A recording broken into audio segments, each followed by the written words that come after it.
2021년 마지막 송년 주일을 지내게 되는데, 이렇게 송년 주일이 되면 늘 우리가 쓰는 단어가 있습니다. 다사다난했구나. 특별히 금년 한 해는 코로 시작해서 코로 끝나는 것 같아요. 코로나로 시작해서 코로나로 한 해를 살았고, 또 하나 금년 한 해는 마로 시작해서 마로 끝나는 한 해, 마스크 쓰고 시작해서 마스크 쓰고 끝나는 그런 한 해를 보냈습니다. 지나고 나니까 하나님이 도우셨고, 하나님이 함께 하셨고, 하나님이 붙들어 주셨고, 하나님의 은혜였음을 우리가 고백합니다. 그러면서 그런 생각을 해요. 옆에 있는 분 아니면 주변에 있는 분들 보면서 그런 마음이 듭니다. 참 수고했구나, 나름대로 잘 살았구나, 애쓰셨구나, 그 생각이 마음속에 듭니다. 특히 옆에 있는 분 보시면서 그렇게 한번 인사 한번 해주세요. 수고하셨어요, 잘 살아오셨어요. 또 여러분, 우리 가족을 생각하면서 가족이 있어서 우리가 버티고 살았잖아요. 남편에게 감사하고 아내에게 감사하고, 별로 아멘도 안 하죠. 자식들에게 감사하고, 그죠? 가족이 있어서 우리가 위로받고 살았잖아요.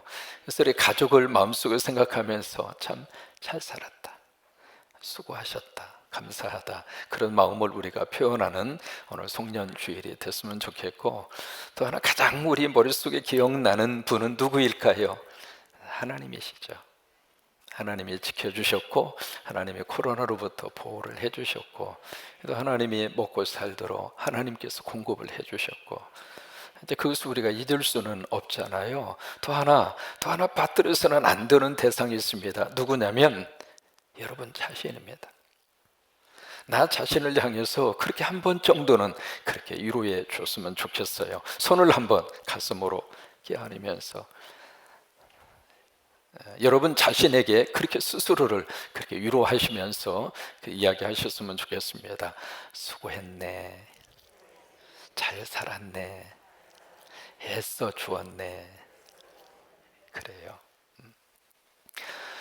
금년 12월 10일 날 미국에 무슨 일이 있었느냐면, 미국에 엄청난 토네이도가 불었습니다. 근데 그 토네이도가 한 지역에서만 부른 것이 아니라 미국의 중부라고 하는 도시 켄터키를 중심으로 해서 거기에 6개 주를 완전히 토네이도가 휩쓸고 지나갔습니다. 켄터키, 그 다음에 알칸소, 그 다음에 일리노이주, 그리고 거기에 미주리주, 그 다음에 미시시피주, 그리고 테네시주, 6개의 주를 토네이도가 완전히 휩쓸고 지나갔는데, 여러분 토네이도는 여름에 발생하는 게 토네이도입니다. 겨울철에는 거의 토네이도가 일어나지 않거든요. 그런데 이게 왜 이렇게 겨울철에 엄청난 토네이도가 불었는가? 기후변화입니다. 기후변화로 인해서 이런 현상들이 지구촌에서 지금 벌어지고 있는데, 그 토네이도의 강도가 얼마나 셌느냐면, 이쪽 지역에 어느 한 집에 있었던 사진이 240km 떨어진 곳에서 발견이 됐습니다. 그 정도로 강력한 토네이도가 켄터키를 중심으로 해서 토네이도가 지나가게 됐는데, 그 켄터키의 주지사가 인터뷰를 하면서 그렇게 말을 해요. 그 주가 생긴 이래로 이렇게 강력한 토네이도는 처음입니다. 그래서 이 토네이도가 지나간 그 자리가요, 완전히 쑥대밭이 돼버렸습니다. 말 그대로 폐허로 변해버리고 만 거죠. 근데 이제 그 중에 켄터키라고 하는 그 주에 브레먼이라고 하는 도시에 누가 살고 있었느냐면 조지 베어즈라고 하는 사람이 사셨는데, 그분도 마찬가지입니다. 이게 이제 다행히 온 가족이 지하실로 대피를 해서 가족은 살았어요. 미국의 중부를 여행하시다 보면 그쪽은 의무적으로 집을 지을 때 지하실을 반드시 지어야 돼요. 토네이도가 그렇게 많이 발생을 하거든요. 그래서 다행히 온 식구들이, 이게 밤 12시에 토네이도가 불었습니다. 근데 다행히 온 가족이 지하실로 대피해서 살았어요. 살았는데 토네이도가 지나간 다음에 딱 나와서 이렇게 보니까 하늘만 보이는 거예요. 지붕이 다 날아가 버리고 그 집에 있었던 모든 가구들이 완전히 난장판이 되고 아수라장이 되고. 근데 참 신기한 것은 그 한쪽 코너에 있었던 그랜드 피아노가 그대로 있는 거예요. 참 신기하죠? 그때 이 베어즈라고 하는 이 사람이 그랜드 피아노 앞에 딱 앉아서 찬송가를 연주합니다. 여러분 동영상으로 그 장면을 한번 잠깐 보시기를 바랍니다.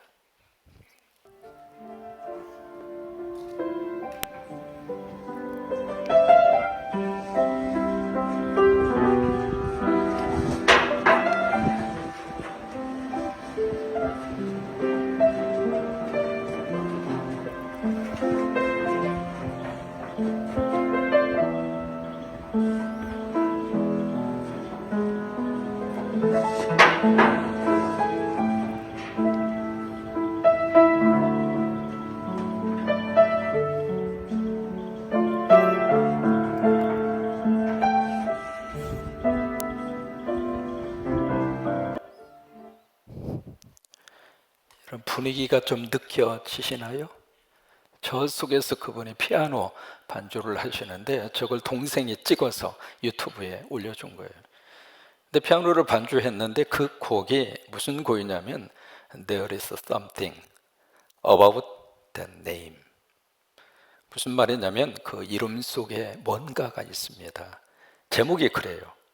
근데 그 가사를 이렇게 보시면 그 가사의 내용이 예수, 예수, 그 이름은 위대하시도다. 예수, 예수, 그 이름 속에 나의 희망이 있다. 그게 그 가사입니다. 저 동영상 속에서 우리가 뭘 느낄 수 있느냐면 그 폐허 속에서 지금 희망을 노래하고 있는 거예요. 믿음이 있으니까 그게 가능한 거죠. 갑자기 살고 있는 삶의 자리가 한순간에 날아가 버렸잖아요. 하늘만 뻥하고 뚫려 보이잖아요. 그리고 가재두고 하나도 그 무엇도 건질 수 없을 정도로 한순간에 그렇게 완전히 나락으로 떨어진 그 삶의 자리, 폐허의 한 그 복판 속에서 그분은 희망을 노래합니다. 오늘 우리가 이 성년주일에 에레미야 애가라고 하는 성경을 읽었습니다. 이 애가라고 하는 것은, 애자라고 하는 것은 애간장 뭐 그런 데 쓰고 있는 단어가 애자잖아요. 노래는 노래인데 무슨 노래인가? 애간장에 끌어오르는 노래라 그 말이에요. 근데 이 애가라고 하는 말을 히브리어, 원래 구약에 히브리어로 그렇게 쓰여져 있잖아요. 히브리어로는 이 애가라고 하는 말의 발음이 어떻게 되느냐면 에카입니다. 에카. 근데 이 에카라고 하는 이 단어를 오늘 우리말 성경에서는 어떻게 번역을 했느냐면 슬프다, 그렇게 표현을 했습니다. 1장 1절 슬프다 이렇게 시작하죠. 2장 1절 슬프다 그렇게 시작하고 4장 1절 슬프다. 그 슬프다라고 하는 단어가 에카라고 하는 뜻이에요. 그러니까 이 에카라고 하는 이 단어는 우리말로는 슬프다 그렇게 번역을 했지만 원래 이 히브리말 에카, 에가라고 하는 그 단어의 뜻은 어느 뜻이냐면 어찌하여라고 하는 뜻이에요. 어찌하여. 어떤 감탄적인 의미를 가지고 있는 단어이기는 하지만은 그것이 기쁨과 어떤 긍정적인 밝은 면에 있어서의 어찌하여가 아니라 탄식과 고통과 아픔에서 터져나오는 에카, 어찌하여. 이 에레미야 애가는 누가 썼는가? 에레미야가 씁니다.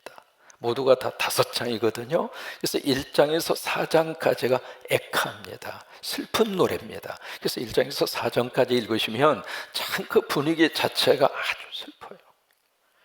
그 다음에 5장으로 가시면 에레미야 애가의 5장에서는 뭐를 기록하고 있는가? 기도입니다. 그러니까 슬픔의 모습으로 삶을 마감하고 끝낸 것이 아니라 그 슬픔의 상황을 기도로 바꾼 거예요. 근데 재미있는 것은 이 5장이 각 장마다 22절로 되어져 있거든요. 1장도 22절, 2장도 22절, 5장도 22절. 이게 왜 22절이냐면 히브리어로 하는 이 단어의 알파벳이 22자예요. 알레프, 베스, 다스, 짐멜 그런 식으로 해서 22 알파벳이거든요. 그 알파벳에 따라서 한 절 한 자를 써내려 간 거예요. 이 한 절 한 절을 써내려 가면서 이 에레미야 애가를 쓰고 있는 에레미야의 마음속에 어떤 마음이 있느냐면 어찌하여 어찌하여. 여러분 에레미야라고 하는 선지자 기억하시잖아요. 이 선지자의 트레이드 마크가 무슨 선지자냐면 혹시 기억하셔요? 눈물의 선지자. 하나님으로부터 부름받아서 40년 동안 하나님의 사역을 감당을 했는데 이 에레미야에게 외친 그 메시지의 가장 중요한 주제는 돌아와라, 돌아와라, Return to the God. 하나님 앞에 돌아와라. 그게 에레미야라고 하는 이 하나님의 종이 외친 메시지의 가장 중요한 골자예요. 근데 그 메시지를 듣고 거기에 이스라엘 백성들이 그 설교를 듣고 메시지 앞에 믿음의 반응을 보였으면 좋겠는데 그렇지는 않았어요. 여러분 설교 들으실 때마다 여러분들은 믿음으로 반응하시기를 축복합니다. 하나님의 말씀을 들을 때 그 하나님의 말씀 가운데 내 마음속에 내 심령 속에 뭔가 부딪혀오는 것이 있으면은 그것을 붙잡고 가정에 가서 우리가 적용하고 살고 그 말씀을 붙잡고 세상에 나아가서 그렇게 살아보려고 몸부림을 치고 여러분 그래야 축복이에요. 그게 아멘. 근데 에레미야가 40년 동안 그렇게 말씀을 외쳤음에도 불구하고 이 백성들이 꿈쩍하지 않습니다. 그러니까 에레미야의 마음이 답답하잖아요. 괴롭잖아요. 설교자는 설교를 여러분들이 잘 들어주시면 행복합니다. 또 하나 설교를 들으면서 반응을 보여주시면 더 행복합니다. 근데 아무 반응도 없이 이러고 계시면 속 터집니다. 설교 한 편이 나오기까지 봄부터 소쪽서는 그렇게 울어야 설교 한 편이 나옵니다. 설교 한 편을 위해서 목회자는 잠을 자면서도 설교 속에서 잠을 잡니다. 그 설교를 성도들이 잘 들어주고 또 하나 그 설교를 마음에 새기면서 말씀을 가지고 삶으로 들어가서 믿음으로 살아내고 하나님의 복을 받고 가정이 막 회복이 되고 웃음기가 없던 얼굴에 웃음꽃이 터지고 그리고 희망을 가지는 그 모습을 보면은 설교자로서 최고로 행복합니다. 그런데 이 에레미야는 40년이라는 말씀을 전거했지만은 이 백성들이 우상 숭배 그 자리를 버리지를 않습니다. 그러니까 얼마나 답답하겠어요. 그래서 설교할 때마다 에레미야는 웁니다. 그런 심정을 담아서 이 에레미야 애가를 쓰면서 그의 마음속에 이 히브리어 단어처럼 에카 어찌하여 어찌하여. 그런데 이 말씀을 선포하는 것이 바로 에레미야 살아생전의 말씀대로 그대로 역사 속에서 이루어집니다. 너희가 우상을 버리지 않고 나에게 오지 않으면 바벨론을 통해서 너희 나라를 내가 칠 것이다. 너희 나라는 망하게 될 것이다. 성전도 망하게 될 것이다. 그리고 너희들은 포로로 끌려가게 될 것이다. 그렇게 계속해서 설교를 했는데 그 설교대로 이 백성들이 빨리 회개하고 돌아왔으면 좋은데 고집스럽게 그 길을 가다가 결국 에레미야 설교대로 나라가 그 꼴이 된 겁니다. 그 모습을 보면서 에레미야의 마음속에 어찌하여 어찌하여. 여러분 그 에카라고 하는 단어 속에 두 가지의 마음이 담겨져 있는 거예요. 어찌하여 순종하지 않았는가. 여러분 순종하면 하나님이 길을 열어주십니다. 순종하면 거기에 답이 있습니다. 순종하면 하나님의 개입에 들어오십니다. 두 번째 어떤 마음이 있는가. 어찌하여 진즉에 깨닫지를 못했는가.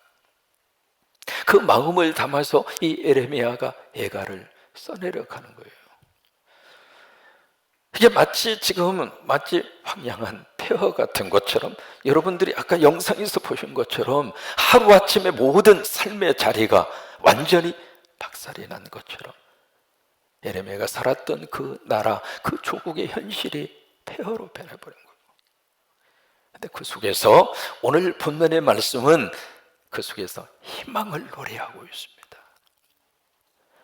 아무것도 건질 수 없는 그 자리에서 피아노 앞에 앉아서 내가 믿는 예수 그리스도, 주님 앞에 그 피아노 연주를 하면서 찬양의 노래를 부르고 있는 베이지라고 하는 그 사람처럼 이 에레미야는 폐허로 변해버린 그 조국의 상황과 현실 속에서 끝났구나, 그리고 포기하고 끝난 것이 아니라 그 속에서 희망을 노래하고 있는 거예요. 여러분 19절의 말씀을 보실까요? 19절에 보시면 두 가지의 단어를 우리가 만날 수 있습니다. 첫째는 고초라고 하는 단어, 두 번째 재난이라고 하는 단어. 이 두 단어 자체가 무엇을 의미하고 있는가? 에레미야가 부딪히고 있는 그의 현실입니다. 고초라고 하는 것은 역경입니다. 고난으로 해석할 수도 있죠.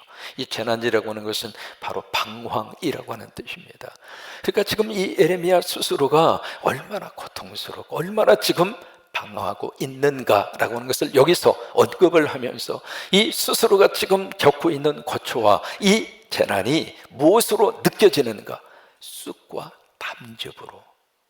담즙이라고 하는 것은 쓸개즙이에요. 그러니까 여기서 쑥이라고 하는 이 단어가 나왔는데 이 쑥, 우리가 생각하는 쑥하고는 좀 다릅니다. 이 쑥과 담즙이 우리에게 표현해 주고 있는 것은 쓰디쓰다 이 말이에요. 얼마나 힘들면, 얼마나 견딜 수 없는 상황이면은 이 에레미야는 자신의 삶의 자리가 쓰디쓴 쓸개즙처럼, 이것이 지금 에레미야가 보고 있는 그의 현실입니다. 개인의 현실이기도 하지만 또 하나 그가 바라보이는 조국의 현실입니다. 근데 그것 때문에 여기 20절에 보시면은 내가 그 마음에 그것을 기억하고 그것을 생각할 때마다 어떻게 되는가? 지금 낙심이 됩니다. 이 낙심이 됐다는 얘기는 풀이 죽었다 그 말이에요.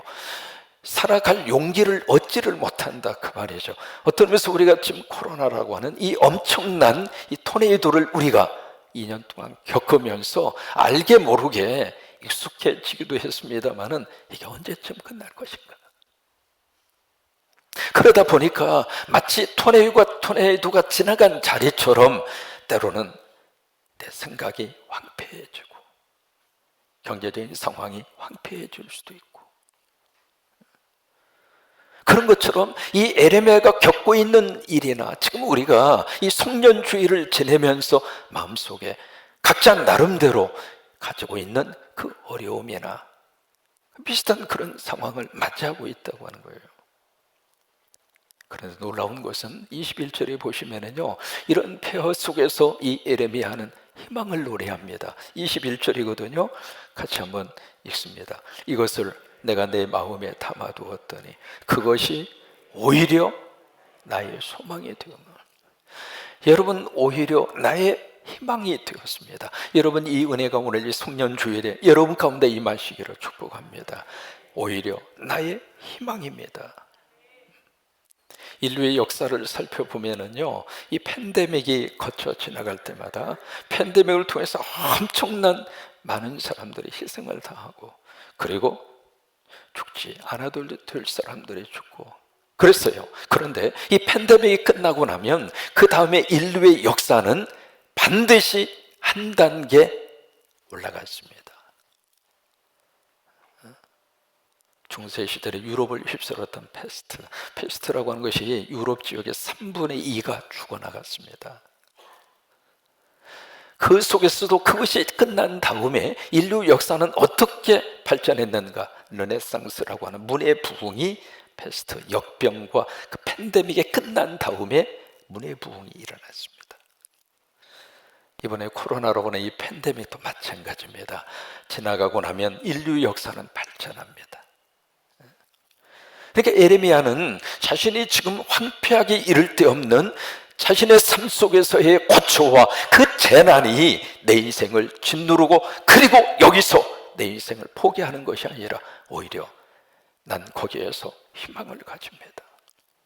오히려 그것이 나의 소망이 되어, 이것은 믿는 사람만이 가질 수 있는 희망의 모습이죠.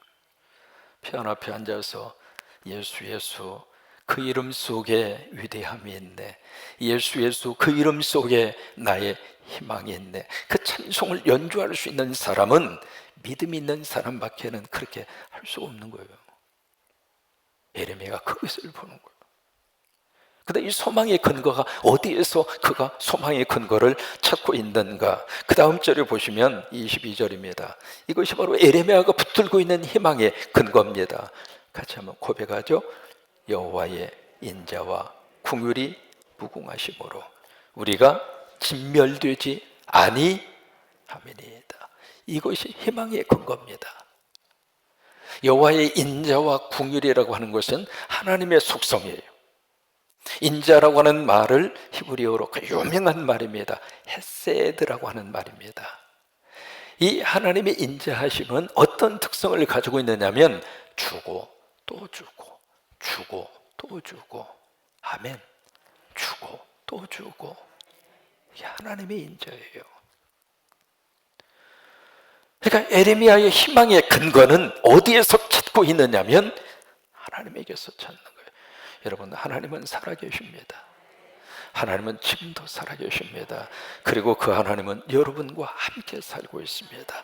그 하나님 의지하면서 이것이 우리의 믿는 사람의 희망이에요. 그래서 오히려 그 속에서 나는 희망을 갖습니다.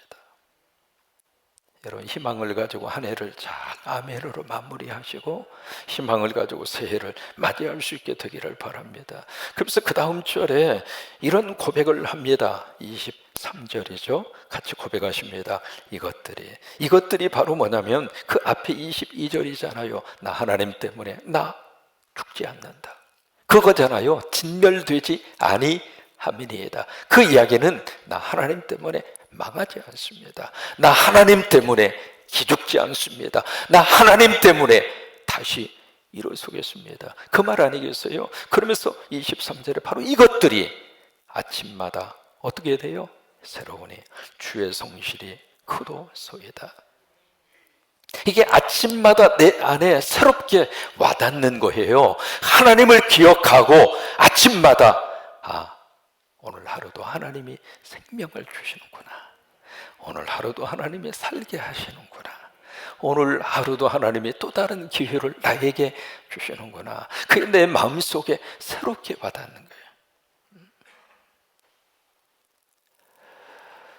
제가 목회하는 현장에서 만났던 많은 장로님들 가운데 기억나는 장로님, 그 가운데 한 분이 강순일 장로님이세요. 그분을 언급하는 이유는 그분의 아버님이 강춘환 장로님이십니다. 그분이 초창기 우정국이라고 하는 데가 있었잖아요. 그때 우표를 전부 다 사람 손으로 일일이 다 그리던 시절입니다.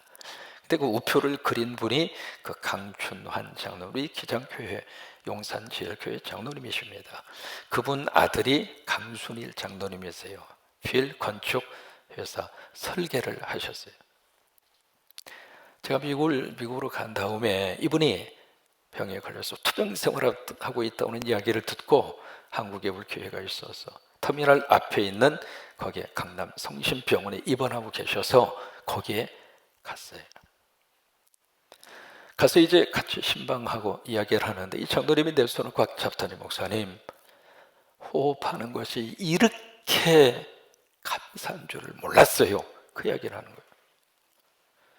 사연을 들어보니까 이분이 이 배 안에 특수 촬영을 위해서 코를 막고 입에다가 호스를 켜고서 공기를 투입하는 거예요. 투입을 해서 이 배에다가 공기를 집어넣어서 팽창을 시킨 다음에 그 다음에 이제 특수 촬영을 아마 하셨던 것 같아요. 근데 긴 시간은 아니겠죠. 짧은 시간인데 코를 막고 입으로 튜브를 통해서 공기가 들어가니까 견딜 수가 없는 거예요. 그 찢어지는 아픔과 고통은 차라리 나 죽었으면 좋겠다, 그 생각이 들 정도로 너무 고통스러워서 짧은 시간이었지만 그렇게 해서 촬영을 마치고 나서 튜브를 빼고 호흡을 하는데 호흡하면서 그렇게 감사한 거예요. 제가 그 얘기를 들으면서 나는 지금까지 평생 호흡하면서 감사해 본 적이 없거든. 깨닫고 나면 매 순간순간이 새로운 겁니다. 깨닫고 나면 순간순간이 나에게 새롭게 와닿는 거예요. 근데 이것이 아침마다 새롭다고 하는 거예요. 그러면서 그 다음에 이 예레미야 스스로가 어떤 고백을 지금 하고 있느냐면 24절에 보시면은 내 심령에 이르기를, 다른 사람에게 말하는 거 아닙니다. 본인 스스로가 본인에게 그렇게 이야기하고 본인에게 계속 고백을 합니다. 뭐라고 고백하는가? 여호와는 나의 기업이다. 여호와는 나의 기업이다. 그러므로 내가 그를 바라리이다. 같이 한번 고백 한번 해보실까요? 여호와는 나의 기업이시다. 그러므로 내가 여호와를 바라리이다. 여러분 여기 기업이라고 하는 말은 큰 회사를 말하는 것이 아니라 모든 것이 갖추어져 있다, 그 뜻이에요.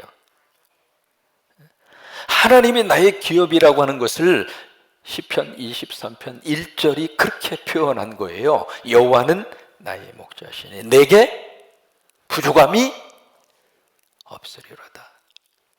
그게 여호와가 나의 기업이다, 그 말이에요. 그 다음에 내가 여호와를 바라리이다, 그 말이에요. 내가 여호와를 희망하겠다, 그 말이잖아요. 근데 그렇게 바라고 그렇게 희망하면 하나님이 어떻게 역사하시는가? 25절 26절입니다 기다리는 자들에게나 구하는 영혼들에게 여호와는 선하시도다. 선하다는 이야기는 착하다, 그 말이 아닙니다. 여기 선하시다고 하는 이야기는 바로 그들에게 하나님이 복 주신다, 이 말이에요. 여러분, 예레미야, 그가 지금 처해져 있는 환경은 마치 영상에서 여러분 보신 것처럼 오늘날 갑자기 그 토네이도가 밤 12시에 일어났습니다. 저 토네이도 때문에 돌아가신 분만 100명이 넘습니다. 혹시 여러분 인터넷을 통해서 한번 들어가서 보십시오. 그 6개 주가 어떤 모습으로 토네이도 이후에 그 삶의 자리가 어떻게 변해버렸는지. 예레미야는 똑같은 그 상황 속에서 그의 마음속에 희망을 품습니다. 오히려 나에게 소망이 있다. 왜? 하나님 때문에. 하나님 때문에. 한 해를 하나님으로 잘 마무리하시고 새해를 하나님으로 시작하는 여러분 되시기를 주의 이름으로 축원합니다.